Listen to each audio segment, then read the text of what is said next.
Hi friends, കസ്റ്റമർക്ക് കരിമണി മാലയാണ് എനിക്ക് ഓർഡർ കിട്ടിയത്. ഇതെങ്ങനെ ചെയ്യണം കാണിച്ചു തരാം. ക്രിസ്റ്റൽ ബേസാണ് ഞാൻ ഇവിടെ ഉപയോഗിച്ചത്. 4mm സൈസ് എല്ലാം 4mm സൈസ് തന്നെ. ഗോൾഡൻ ബേസും 4mm സൈസ് തന്നെ. അത് കമ്പി ബേസിൻ്റെ അകത്ത് കയറ്റണം. എന്നിട്ട് ഗോൾഡൻ ബേസ് ഇടണം. എന്നിട്ട് നല്ലതായിട്ട് ചുറ്റി വെക്കണം. ഇത് ഷോർട്ട് വീഡിയോ ആണ്. നേരത്തെ ഇതുപോലത്തെ മാല ചെയ്തിട്ടുണ്ടായിരുന്നു, പേൽ ബേസ് വെച്ചിട്ടുള്ളത്. ഇത് ഞാൻ ഫ്യൂസ് സ്റ്റാർ വെച്ചാണ് കാണിച്ചത്. ഇത് ഞാൻ കോപ്പർ വയർ വെച്ചാണ് ചെയ്യുന്നത്. 5mm ആണ് സൈസ്. ബാക്കി വരുന്ന കമ്പി വെട്ടി കളയണം. മാല കംപ്ലീറ്റ് ആവാറായി. നിങ്ങൾക്ക് ഇതുപോലത്തെ മാല വേണമെങ്കിൽ എൻ്റെ യൂട്യൂബ് ചാനൽ കമ്പബോസും ഇൻസ്റ്റാഗ്രാമിൽ ചോദിക്കണം.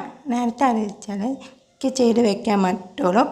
150 വില. പോസ്റ്റ് ചാർജ് ആവും. നിങ്ങൾ ഈ വീഡിയോയിൽ വെറും കമൻസ് അറിയിക്കണം, ലൈക്ക് ചെയ്യണം. നേരത്തെ വീഡിയോയിൽ കമൻസൊക്കെ കുറവായിരുന്നു. വീഡിയോ ഇട്ടില്ല. അടുത്ത വീഡിയോ പിന്നെ കാണാം.